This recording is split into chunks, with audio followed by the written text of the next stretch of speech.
Hello दोस्तों, मैं हूं नौशाद अख्तर और आप देख रहे हैं आपका अपना न्यूज़ चैनल टीवीसी न्यूज़ 24। इससे पहले कि मैं आपको खबरों से अवगत कराऊं, वीडियो को लाइक कर दें और चैनल पर नए हैं तो चैनल को सब्सक्राइब करके बेल आइकन को ज़रूर दबा दें। देश दुनिया से जुड़ी हर खबर को सबसे पहले देखने के लिए हमारे चैनल पर बने रहें। आइए अब चलते हैं आज के कुछ खास खबरों की तरफ, जो आपके लिए है बेहद जरूरी। आज की तारीख है 15 फरवरी 2022, दिन मंगलवार। उर्दू तारीख 13 रजब 1443 हिजरी, दिन मंगल। अब शुरू करते हैं आज की कुछ खास खबरें। पीएम मोदी के लिए मुस्कुराकर बोले नीतीश, सिर्फ मुझ पर ही नहीं बिहार पर भी गौर करना चाहिए। जी हां, मुख्यमंत्री नीतीश कुमार ने सोमवार को मौज भरे अंदाज में कहा कि सिर्फ मुझ पर ही नहीं बिहार पर भी गौर करना चाहिए। बिहार को विशेष राज्य का दर्जा दिए जाने की पुरानी मांग के बारे में पूछे जाने पर मुख्यमंत्री ने यह बात कही। हाल ही में प्रधानमंत्री ने राजनीतिक शुचिता को लेकर नीतीश कुमार की तारीफ की थी। मुख्यमंत्री ने कहा कि बिहार को विशेष राज्य का दर्जा के लिए हम लोगों ने कितने बड़े बड़े अभियान चलाए हैं और जनसभाएं की हैं। केंद्र में तब कांग्रेस की सरकार थी। कानपुर देहात में सीएम योगी का सपा पर तंज, बोले नाम समाजवादी, काम तमंचावादी और सोच परिवारवादी। जी हां, मुख्यमंत्री योगी आदित्यनाथ सोमवार को सपा पर सीधा हमला बोला। कहा इनका नाम समाजवादी और काम तमंचावादी और सोच परिवारवादी है। प्रदेश में पहले सरकारी भर्तियों में चाचा भतीजे बुआ बबुआ व सैफई खानदान के नाम पर वसूली होती थी। अब कानपुर और उत्तर प्रदेश में दंगे और बम, कांवड़ यात्रा में हर हर और बम बम में गूंज रहा है। डबल इंजन की सरकार की ओर से मुफ्त राशन का डबल डोज गरीब को भूखा नहीं रहने दे रहा। जातिगत जनगणना पर सीएम नीतीश कुमार ने कह दी बड़ी बात। जी हां, सीएम नीतीश कुमार ने सोमवार को कहा कि जातिगत जनगणना पर हमने मन बना रखा है। इस पर हम सभी दलों की बैठक करेंगे, जिसके लिए बात चल रही है। अभी बीजेपी के अंदर विचार चल रहा है।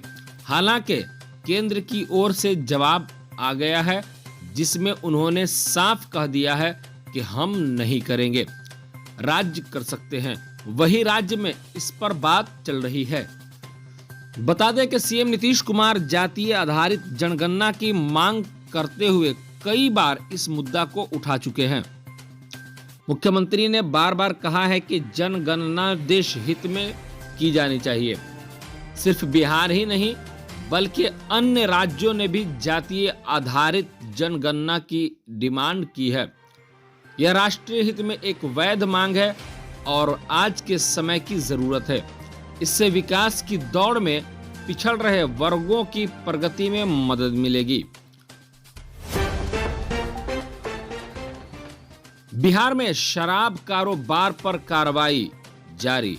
पिछले एक सप्ताह में 3,953 आरोपियों को किया गया गिरफ्तार।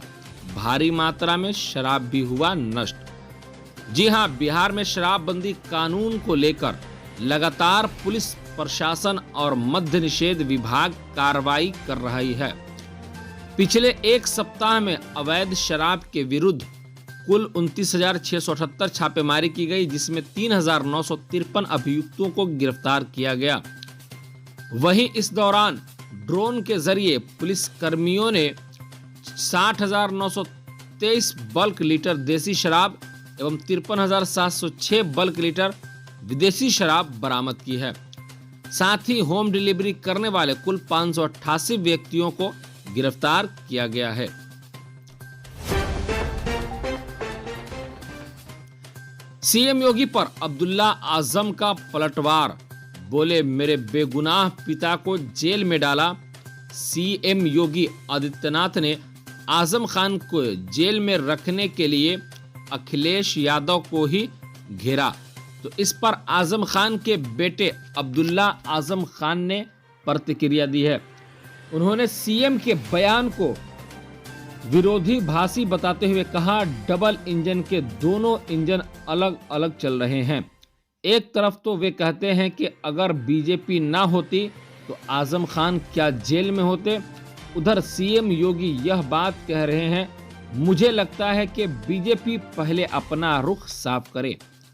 अब्दुल्ला आजम खान ने सीएम योगी के बयान पर पलटवार करते हुए कहा कि आजम खान की कमी को कोई पूरा नहीं कर सकता है। अगर किसी को ये लगता है कि किसी बेगुनाह इंसान को जेल में बंद कर देने को किसी ने अच्छा माना है तो यह भाजपा की गलतफहमी है। 10 मार्च को भाजपा शायद इसकी प्रतिक्रिया देखेगी। बेटी के व्हाट्सएप स्टेटस ने ले ली मां की जान। नाराज दोस्त के परिवार ने की घर में घुसकर मारपीट। जी हां, महाराष्ट्र में 2 परिवारों के बीच मारपीट में एक महिला की मौत हो गई। छोटे से विवाद से शुरू हुए मारपीट में 48 साल की महिला बुरी तरह जख्मी हो गई। बताया जा रहा है कि मृतका की बेटी के व्हाट्सएप स्टेटस से झगड़ा शुरू हुआ था। घटना पालघर जिले के शिवाजी नगर क्षेत्र के बोईसर का है। मामले में पुलिस ने 2 महिला सहित 3 लोगों को गिरफ्तार किया है। पुलिस का कहना है कि मृतका की बेटी 20 साल की है, जिसने व्हाट्सएप पर स्टेटस डाला था। ये बात पड़ोस में रहने वाली उसकी दोस्त को पसंद नहीं आई। उसे लगा कि ये स्टेटस उसके बारे में है। उसके बाद नाबालिग दोस्त उसकी मां और भाई लड़की के घर इसके बारे में पूछने पहुंच गए। उन लोगों के बीच बहस मारपीट तक पहुंच गई।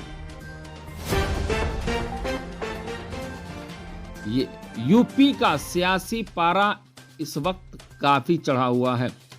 केंद्रीय गृह मंत्री ने झांसी में अखिलेश यादव पर तीखे हमले किए और सीएम योगी के कामों की तारीफ की। जी हां, केंद्रीय गृह मंत्री अमित शाह ने सोमवार को झांसी में एक चुनावी रैली को संबोधित किया। इस दौरान उन्होंने सपा के चीफ अखिलेश यादव पर तीखा हमला किया है।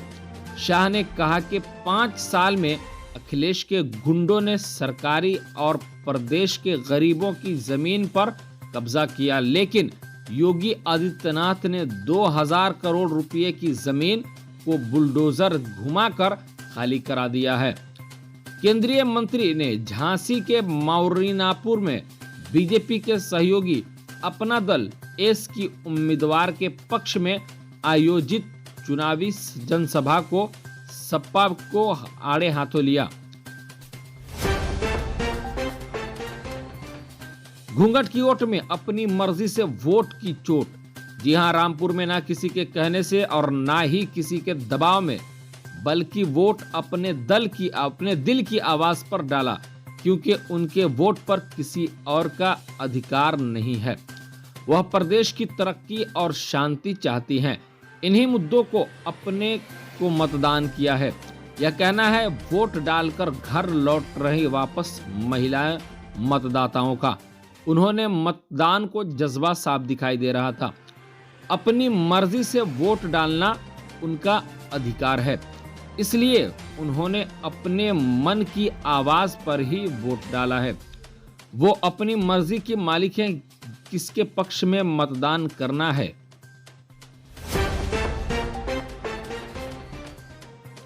भाषा विभाग में एंट्री के साथ ही छा गए लालू प्रसाद यादव। जी हां, झारखंड ही नहीं बिहार में भी दिखेगा असर। भोजपुरी, मगही और अंगिका के विरोध में पिछले 1 महीने से झारखंड की राजनीति गर्म है। झारखंडी भाषा संघर्ष समिति के बैनर तले भोजपुरी, मगही और अंगिका का विरोध किया जा रहा है। तीनों भाषाओं को बोलने वालों की संख्या झारखंड में लाखों है, लेकिन मामला संवेदनशील होने के कारण कोई भी दल और नेता इन भाषाओं के समर्थन में नहीं बोल रहा था। पहली बार लालू प्रसाद यादव जैसे बड़े शख्सियत का समर्थन मिलने से भोजपुरी, मगही और अंगिका बोलने वालों के बीच अच्छा संदेश गया है। इन सब के बीच लालू प्रसाद यादव छा गए हैं। लालू की इस राजनीति का झारखंड ही नहीं, बिहार में भी आने वाले दिनों में असर दिखेगा। यूपी में किसकी सरकार बन रही है? योगी आदित्यनाथ के नाम लिए बिना राकेश टिकैत ने दिया जवाब। जी हां, उत्तर प्रदेश विधानसभा चुनाव में दूसरे चरण का मतदान सोमवार को हुआ। पश्चिमी यूपी के कई जिलों में जाट समुदाय के लोग बीजेपी से नाराज बताए गए हैं। वहीं किसान नेता राकेश टिकैत भी बीजेपी की जमकर खिलाफत कर रहे हैं। सीधे सरकार पर हमला बोलने वाले राकेश टिकैत ने कहा है कि इस बार बीजेपी का वोट कोको लेकर चला गया। अब ये बीजेपी वाले खोजें कि कोको आखिर गया कहां। एक इंटरव्यू के दौरान जब राकेश टिकैत से किसानों और सरकार को लेकर सवाल पूछा गया तो उन्होंने कहा कि गौशाला के लाइसेंस आरएसएस और बीजेपी के लोगों के पास है। जो सरकार का फंड है वो उनके पास जाता है और पशु किसानों के खेतों में जाता है। जो भी पशुओं के लिए फंड है वो इनके नेताओं की जेब में जाता है। सीएम चरणजीत सिंह चन्नी ने किया 1 लाख सरकारी नौकरी का वादा, प्राइवेट जॉब के लिए भी गारंटी। योजना पंजाब में 20 फरवरी को 117 विधानसभा सीटों पर मतदान होना है। इस बीच मुख्यमंत्री और कांग्रेस के सीएम पद के उम्मीदवार चरणजीत सिंह चन्नी ने बड़ा ऐलान किया है। चरणजीत सिंह चन्नी ने कहा कि अगर राज्य में कांग्रेस की सत्ता फिर आती है तो युवाओं को 1 लाख सरकारी नौकरी दी जाएगी। इस दौरान चरणजीत सिंह चन्नी ने आम आदमी पार्टी पर भी हमला बोला। चरणजीत सिंह चन्नी ने आप पर झूठ बोलने का आरोप लगाया। सीएम ने कहा कि आम आदमी पार्टी हर दिन झूठ बोलती है। मैं हैरान हूं कि वो कैसे हर दिन झूठ बोलते हैं। वो किस बदलाव को लाने की बात कर रहे हैं? वो कौन है? प्लास्टिक से बने चम्मच, गिलास से लेकर झंडे, बैनर और एयरबड तक सब होंगे बंद। सिंगल यूज प्लास्टिक पर 1 जुलाई से लगेगा बैन। पर्यावरण को नुकसान पहुंचाने वाले प्लास्टिक के झंडों से लेकर एयरबड तक पर 1 जुलाई से पाबंदी होगी।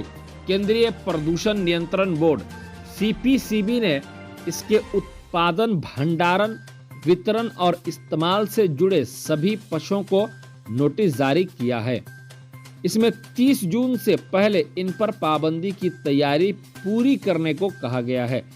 एक बार इस्तेमाल होने वाले प्लास्टिक को पर्यावरण के लिए बेहद हानिकारक माना जाता है। ये प्लास्टिक उत्पाद लंबे समय तक पर्यावरण को नुकसान पहुंचाते हैं। नुकसान को देखते हुए अगस्त 2021 में केंद्रीय पर्यावरण मंत्री ने इस पर रोक को लेकर अधिसूचना जारी की थी। अगर 2024 में मोदी को हराना है तो यूपी, बंगाल जीतना होगा। सीएम ममता बनर्जी ने कही ये बात। जी हां, टीएमसी ने पश्चिम बंगाल के विधाननगर, सिल्लीगुड़ी, चंद्रनगर और आसनसोल नगर निगम में बीजेपी, सीपीआई-एम और कांग्रेस सहित विपक्षी दलों को पछाड़कर बड़ी जीत दर्ज की है। राज्य के सत्ता में काबिज पार्टी ने 41 में से 39 सीटें जीतकर विधाननगर निगम को बरकरार रखा, जबकि बीजेपी और सीपीआई-एम अपना खाता खोलने में नाकाम रहे। कांग्रेस सिर्फ 1 सीट जीत सकी और एक निर्दलीय उम्मीदवार भी जीतने में कामयाब रहा। परिवारवाद पर तीखे बोल के बीच जब तेजस्वी यादव और सीएम नीतीश का हुआ आमना सामना। जी हां, पटना बिहार के सियासत में इस वक्त परिवारवाद को लेकर मुख्यमंत्री नीतीश कुमार और नेता प्रतिपक्ष तेजस्वी यादव के बीच बयानों के तीर चल रहे हैं। लेकिन सोमवार को एक बैठक में यह दोनों नेता एक दूसरे के आमने सामने आ गए।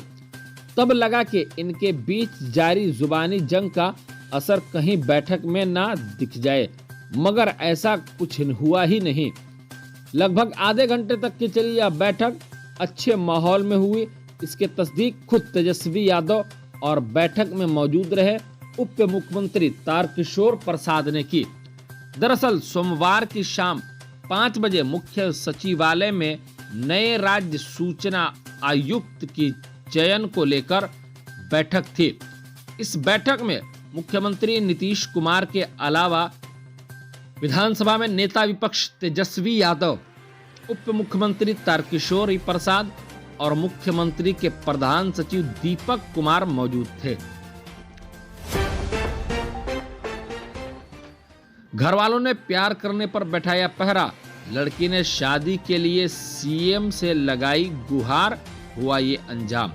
जी हां, फेसबुक के माध्यम से एक कपल को प्यार हुआ तो उन्होंने छिपकर शादी करने की सोची।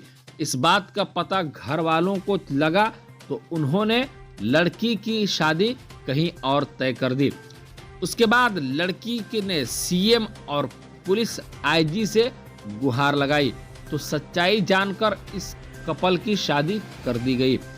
दिल में हो तमन्ना कुछ पाने की तो नामुमकिन कुछ भी नहीं। जी हाँ, ये कर दिखाया है मनीषा कुशवाहा ने, जिसने अपने प्यार को पाने के लिए सीएम और आईजी से गुहार लगाई। आज वही प्यार उनका जीवन साथी बन गया है। इस मामले में पुलिस और महिला बाल विकास विभाग की पहल रंग लाई, जिसके बाद दोनों का परिवार रिश्तेदारी में बदल गया। दरअसल पूरा मामला प्यार से जुड़ा हुआ है। परिवारवाद पर सीएम नीतीश पर तेजस्वी का पलटवार। पूछा, बिहार कैबिनेट में कितने मंत्री परिवारवाद से जुड़े हुए हैं, कब हटाए जाएंगे? बिहार के नेता प्रतिपक्ष तेजस्वी यादव ने राजनीति में परिवारवाद को लेकर सीएम नीतीश पर पलटवार किया है। उन्होंने कहा कि नीतीश कुमार कथनी और करनी में फर्क दिख रहा है। सीएम नीतीश पर हमला बोलते हुए तेजस्वी यादव ने पूछा, क्या नीतीश सरकार के कैबिनेट में कितने मंत्री हैं जिससे परिवारवाद से जोड़ा जा सकता है? उन्होंने नीतीश सरकार के 8 मंत्री का नाम गिनाते हुए सीएम नीतीश पर निशाना साधा है। तेजस्वी यादव ने बिहार के मौजूदा सरकार के 8 मंत्री का नाम गिनाते हुए इस पर सीएम नीतीश से राय जानना चाहा है। महाराष्ट्र न्यूज, भाजपा के 3.5 लोग जेल जाएंगे, रावत की धमकी, बहुत बर्दाश्त किया अब बर्बाद करेंगे। जी हां, महाराष्ट्र की राजनीति एक बार फिर गरमा सकती है। किसी जमाने में दोस्त रहे शिवसेना और भाजपा के बीच सियासी शत्रुता बढ़ती जा रही है। शिवसेना के वरिष्ठ नेता संजय राउत ने सोमवार को संकेत दिया कि अगले कुछ दिनों में भाजपा के 3.5 नेता जेल जाएंगे। राउत ने कहा कि हमने बहुत बर्दाश्त किया है, अब बर्बाद भी हम ही करेंगे। रावत के इस दावे से सियासी हलचल तेज हो गई है। शिवसेना प्रवक्ता राउत ने सोमवार को पत्रकारों से चर्चा में कहा कि मंगलवार को शिवसेना भवन में शाम 4 बजे हमारी प्रेस कॉन्फ्रेंस होगी। इसमें शिवसेना के सभी बड़े नेता, सांसद और विधायक मौजूद रहेंगे। हम्माम में सब नंगे होते हैं, नींद उड़ गई है उनकी, जो करना है कर लीजिए, मैं डरने वाला नहीं हूं। बिहार के 10 से अधिक जिलों में लग रहे हैं नए उद्योग। अकेले भोजपुर में ही हुआ 180 करोड़ रुपए का निवेश। जी हां, औद्योगिक निवेश की गति को केंद्र में रखकर यह सुखद खबर है कि बिहार में अकेले 4 एथेनॉल कंपनियों ने 450 करोड़ रुपए का निवेश कर दिया है। इन कंपनियों की उत्पादन इकाइयों में ट्रायल रन प्रगति में है। यह उपलब्धि 12 महीने के भीतर की है। जिन एथेनॉल उत्पादन इकाइयों ने राशि निवेश की है, उनमें कई ऐसी हैं जिन्होंने अपनी क्षमता का विस्तार किया है। आपको बता दें कि केंद्र सरकार पूरे देश में एथेनॉल मिश्रित ईंधन से संचालित वाहनों को बढ़ावा देना चाहती है। इससे दो फायदे होंगे। पहला यह कि एथेनॉल से प्रदूषण कम होगा और दूसरा यह कि विदेशों से पेट्रोलियम के आयात की जरूरत कम होगी। पाकिस्तान के 49 वर्षीय सांसद आमिर लियाकत से शादी रचाने वाली 18 साल की सईदा बोली वह चाहे तो चौथी शादी कर सकते हैं। जी हां, पाकिस्तान के 49 वर्षीय सांसद आमिर लियाकत 18 साल की सईदा दानिया से तीसरी शादी को लेकर चर्चा में है। इससे पहले पाकिस्तान के इस सांसद को भारत में शायद कोई नहीं जानता होगा, लेकिन आज हर शख्स की जुबान पर इनका नाम है। खुद से लगभग 31 साल छोटी उम्र की लड़की से शादी कर उन्होंने तहलका मचा दिया है। हाल ही में उन्होंने एक स्थानीय टीवी चैनल को अपनी नई नवेली पत्नी के साथ इंटरव्यू दिया है, जिसमें उनकी पत्नी ने कहा कि यदि आमिर चौथी शादी करना चाहते हैं तो उन्हें इसकी छूट है। पीएम मोदी के बयान पर महाराष्ट्र में जमकर बवाल। कांग्रेस ने कहा जब तक माफी नहीं तब तक जारी रहेगा प्रदर्शन। जी हां, पीएम मोदी के बयान के विरोध में महाराष्ट्र कांग्रेस नेताओं ने बीजेपी नेता देवेंद्र फडणवीस के घर के बाहर प्रदर्शन किया। इस दौरान फडणवीस समर्थक भी बड़ी संख्या में वहां पहुंच गए। पीएम मोदी ने संसद में कोरोना के चलते लॉकडाउन के दौरान हुए पलायन का जिम्मेदार कांग्रेस को बताया था। खास तौर पर पीएम ने महाराष्ट्र का जिक्र किया, जिसके बाद अब इसे लेकर कांग्रेस जमकर प्रदर्शन कर रही है। महाराष्ट्र में कांग्रेस नेता और कार्यकर्ता पीएम मोदी से माफी की मांग कर रहे हैं। पीएम मोदी के बयान के विरोध में महाराष्ट्र कांग्रेस नेताओं ने पूर्व मुख्यमंत्री और बीजेपी नेता देवेंद्र फडणवीस के घर के बाहर प्रदर्शन किया, लेकिन इस दौरान फडणवीस समर्थक भी बड़ी संख्या में वहां पहुंच गए। हालात बिगड़ता देख भारी संख्या में पुलिस बल मौके पर पहुंचा और कई लोगों को वहां से दूर हटाया। इस दौरान झड़प की भी खबरें सामने आई हैं। आखिरकार कांग्रेस को अपना ये प्रदर्शन खत्म करना पड़ा। आपको हमारी यह जानकारी कैसी लगी कमेंट में जरूर बताएंगे और इसी तरह देश दुनिया से जुड़ी हर खबर को सबसे पहले देखने के लिए हमारे चैनल पर बने रहें। अब हमारी मुलाकात होगी अगले वीडियो में, तब तक के लिए आप हमें इजाजत दीजिए।